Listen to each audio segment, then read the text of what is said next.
اللہ الرحمن الرحیم۔ حدیث نبوی صلی اللہ علیہ وآلہ وسلم ہے کہ سمیع اللہ لمن حمدہ کے بعد کیا پڑھیں؟ رافع سرکی سے روایت ہے کہ ہم نے نبی اکرم صلی اللہ علیہ وآلہ وسلم کے اقتداء میں نماز پڑھ رہے تھے۔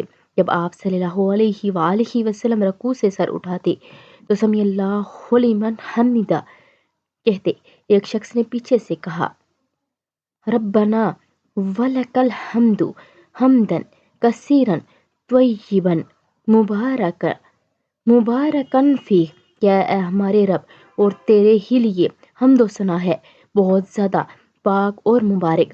تو آپ صلی اللہ علیہ وآلہ وسلم نے نماز سے فارغ ہو کر دریافت فرمایا کہ کس نے یہ کلمات کہے ہیں؟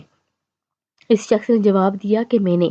تو آپ صلی اللہ علیہ وآلہ وسلم نے اس پر فرمایا کہ میں نے 30 سے زیادہ فرشتوں کو دیکھا کہ ان کلمات کو لکھنے میں وہ ایک دوسرے پر سبقت لے جانا چاہتے تھے۔ تو آپ سب بھی اس پر عمل کریں، اور اگر ویڈیو اچھی لگے تو لائک، شیئر اور سبسکرائب کر دیں۔ جزاک اللہ خیرہ۔